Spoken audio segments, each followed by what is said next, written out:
नमस्कार मित्रमैत्रिणींनो, वसंत नक्षत्र वेध या माझ्या चॅनलला जवळजवळ वर्ष होत आलं. तुमच्या सगळ्यांचे खूप चांगले प्रतिसाद, तुमचे खूप चांगले अभिप्राय आणि मेल्स माझ्याकडे आल्या आणि त्यावरून मला असं वाटलं की मी जो काही क्लास घेते, मी ज्या विद्यार्थ्यांना शिकवते ते मी कसं शिकवते हे तुम्ही पाहिलं तर तुम्हाला खूप आवडेल आणि माझ्या क्लासला अजून जास्त विद्यार्थी येतील. हा तर माझा महत्त्वाचा उद्देश आहे हे घेण्यामागे. आज मी जो क्लास घेणार आहे तो ह्या बहुसंख्य विद्यार्थिनी माझ्या सिनियर विद्यार्थिनी आहेत. काही ज्युनियर आहेत, काही सिनियर आहेत आणि याच्यामध्ये माझी एक सर्वात सिनियर विद्यार्थिनी आहे, ती वयवर्ष 80 आहे, म्हणून तिला मी मुद्दाम बोलवलेलं आहे. आणि तरीसुद्धा त्याच्यामध्ये इतका इंटरेस्ट घेणारी असल्यामुळे मला खूप आनंद होतो आहे तुम्हाला हे सगळं दाखवायला. लहान मुलाला कसं असतं ना, आपली खेळणी कोणी आलं की ते सगळ्यांना नेऊन दाखवतं, तसं माझं झालं आहे. इतके लोक माझा चॅनल बघतायत तर त्यांना मी दाखवते की मी काय शिकवते. आता मी जेव्हा ॲस्ट्रॉलॉजीच्या माझ्या चॅनलचा पहिला एपिसोड केला त्याच्यामध्ये मी असं सांगितलं की astrology is nothing but philosophy. आणि त्याच दृष्टिकोनातून, त्याच अँगलमधून मी आत्तापर्यंत शिकवत आली आहे आणि त्याचं अनुभव पण घेत आली आहे. लोक अप्लाय करतानाही तेच ॲप्लिकेशन मला दिसतं आहे. त्यामुळे मी अगदी थोडक्यात पहिलं कुंडलीबद्दल सांगणार आहे. जे लोक नवीन माझ्या चॅनलसाठी बघतायत त्यांना ते आवडेल म्हणून. मग आपली जी कुंडली आहे ती नॉर्थ इंडियन स्टाईलची आहे, जिच्यामध्ये 12 ग्रह, 12 राशी आणि 12 स्थानं आहेत. त्या स्थानांमध्ये आकडे असतात, ते आकडे राशीचे असतात. आकडा म्हणजे रास, त्या राशीचं नाव तिथे लिहिलं जात नाही. आणि भावेश म्हणजे काय, तर त्या राशीचा स्वामी, हे सगळं मी तुम्हाला शिकवलं आहे. मग त्या कुंडलीमध्ये 4 त्रिकोण असतात. धर्म त्रिकोण म्हणजे प्रथम पंचम भाग्य, अर्थ त्रिकोण म्हणजे द्वितीय षष्ठ दशम, काम त्रिकोण म्हणजे तृतीय सप्तम एकादश आणि मोक्ष त्रिकोण म्हणजे चतुर्थ अष्टम आणि द्वादश. असे 4 त्रिकोण आणि त्या 4 त्रिकोणांची नावं धर्म अर्थ काम मोक्ष हे आपल्या हिंदू धर्मामध्ये जे 4 आपल्या जगण्याच्या स्टेजेस आहेत त्याच त्या कुंडलीमध्ये दाखवलेल्या आहेत. म्हणून ही फिलॉसॉफीचीच एक ब्रँच आहे. निम्मी कुंडली प्रथम स्थानापासून सप्तम स्थान अर्ध ही प्रपंच आहे आणि सप्तमाचं अर्ध अष्टमपासून द्वादशपर्यंत ही परमार्थाकडे नेणारीच आहे. कुठल्याही माणसाच्या आयुष्याचा अभ्यास करताना त्याची पहिली जी स्टेज आहे ती त्याची बाल्यावस्थेमधली विद्यार्थी दशा, म्हणजे तो शिकत असतो ती पहिली स्टेज. त्यानंतर तो गृहस्थाश्रमामध्ये पडतो. मग त्या गृहस्थाश्रमात सगळी ऐहिक सुख उपभोगतो. मग तो त्याच्या पुढचा जो त्याचा टप्पा आहे आयुष्याचा, तो हे सगळं उपभोगल्यावर मी काय मिळवलं ह्याच्यासाठी तो स्वतःचा शोध घ्यायला जायला हवा, त्या ज्ञानाकडे नेणारा असा तो मुळातच त्यातून बाहेर काढणारा टप्पा आहे. आणि त्या टप्प्यामधून पुढे जाताना मग मी इतकं सगळं मिळवलं खरं, पण मला नेता येत नाही बरोबर. जेव्हा मी वानप्रस्थामध्ये आहे आणि मला काही नेता येणार नाही आहे, पण मी ज्ञानी होणार आहे, म्हणजे मला खरं ज्ञान होणार आहे. आणि खरं ज्ञान हा आनंदाची गोष्ट आहे. बघा तुम्ही, लहान मुलापासून 3 वर्षाचं लहान मूल असतं, ते हातात पेन्सिल दिलं की काहीतरी लिहायला बघतं, रेघोट्या मारतं आणि मग आपण अरे वा किती छान काढलंयस तू असं म्हटलं की त्याला खूप आनंद होतो. म्हणजे आनंद ही भावना लहानपणापासून आहे आणि आपल्याला स्वतः कोण हे कळलं तर किती मोठा आनंद आहे. त्यामुळे वानप्रस्थामधून पुढे जाणारा संन्यासाश्रम जो मोक्षाकडे म्हणजे स्वतःच्या शोधाकडे नेणारा आहे, हा आपल्या कुंडलीतच आहे. अष्टमस्थान हे जे मृत्यू आणि रिबर्थचं स्थान आहे, म्हणजे सप्तमापर्यंत आयुष्य उपभोगल्यावर अष्टमात गूढज्ञानानंतर मृत्यू आणि पुनर्जन्माकडे नेणारं स्थान आहे. पण इथे मृत्यूनंतर कुंडली संपली आहे का? माणसाचा अभ्यास करतोय आपण, तर मृत्यूनंतर कुंडली संपायला पाहिजे.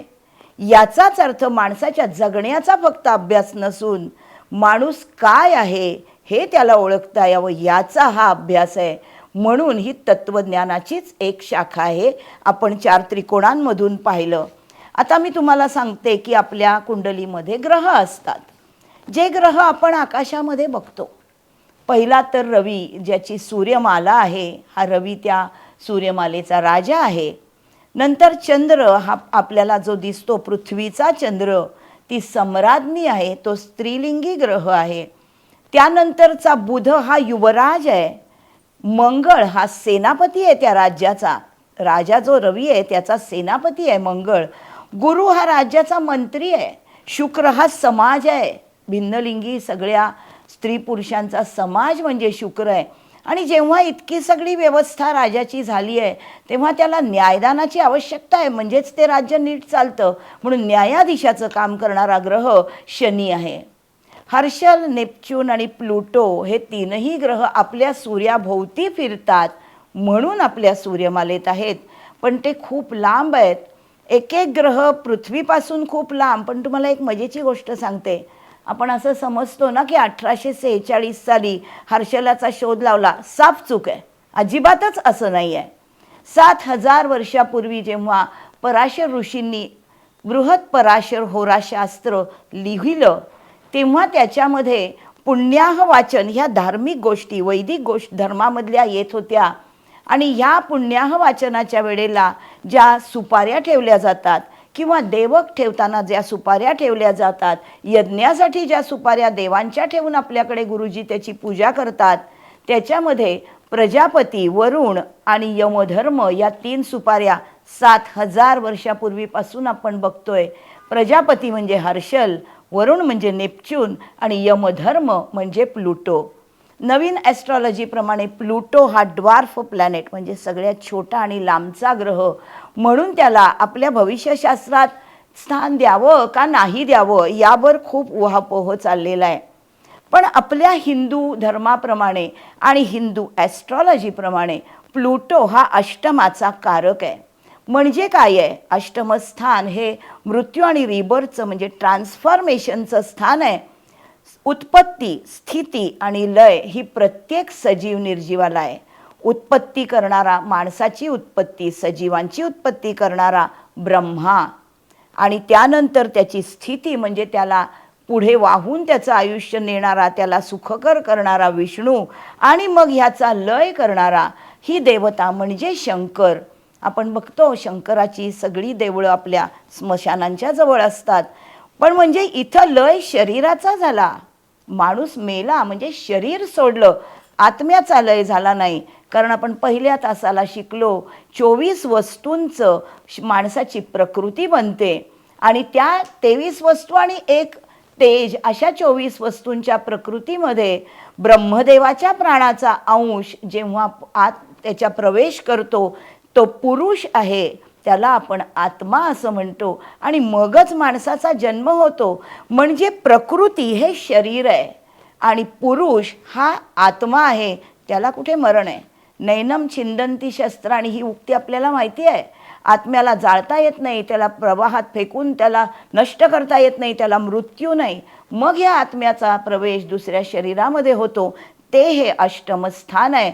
अष्टमस्थान, नवमस्थान, दशमस्थान गीतेमधला जो तत्वज्ञानाचा भाग आहे, गीतेमधले जे योग सांगितले आहेत, ॲस्ट्रॉलॉजीमध्ये कुंडलीमध्ये अष्टमस्थान हा ज्ञानयोग आहे, नवमस्थान हा भक्ती योग आहे. आणि या ज्ञानाचं भक्तीत रूपांतर झाल्यानंतर माणसाने काय कर्म करायचं हा दशमस्थान म्हणजे कर्मयोग आहे. आपल्या कुंडलीमध्ये गीतेचं तत्वज्ञान तंतोतंत दिसतं. एवढी हिंदू ॲस्ट्रॉलॉजी महान आहे.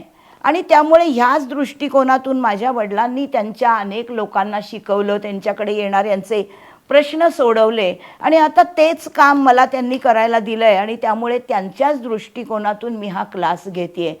परत मी म्हणून आत्ता हे सगळं सांगितलं याचं कारण असं की जेव्हा तुम्ही माझा क्लास बघताय, माझ्या क्लासमधल्या प्रत्येक विद्यार्थ्याला हे तत्वज्ञान संपूर्णपणे माहीत आहे आणि त्यांनी ते अनुभवलं आहे. त्यांच्या आयुष्यातल्या प्रत्येक प्रश्नामध्ये उत्तरं सोडवताना किंवा माझ्याकडे जेव्हा अनेक कुंडल्या येतात त्यांच्या प्रश्नांची उत्तरं सोडवताना ह्याच धर्तीवर आणि ह्याच्याशिवाय ह्याच्यामध्ये अजून एक पद्धती मी त्याची पण सांगड घालते. ती पद्धती जे आपले पराशर ऋषी आहेत त्यांचेच समकालीन भृगु ऋषी. या भृगु ऋषींच्या 2 पद्धती आहेत, भृगु चक्र पद्धती आणि भृगु सरल पद्धती.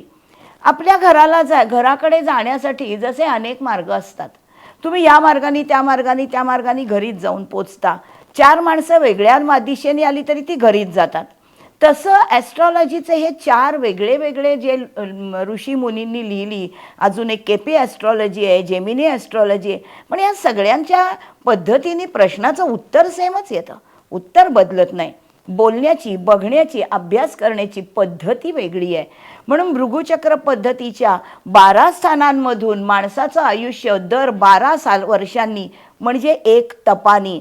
तपाला फार महत्त्व आहे. एक तप झालं की त्याच गोष्टी माणूस अजून चांगल्या पद्धतीने पुढे नेत असतो. म्हणून 5 भृगुचक्र सायकल झाल्या भृगुचक्र पद्धतीच्या. 12 पंचे 60 वर्षाचं वय झालं. त्याच्यामध्ये 48 वर्षाचं वय झालं की 10वं स्थान, 10वं वर्ष हे कर्मस्थान येतं, जिथे तुम्ही रिटायरमेंट घेता. 58व्या वर्षी रिटायरमेंट आहे आपल्याकडे, किंवा 60व्या वर्षी म्हणजे 5 सायकल संपल्यानंतर.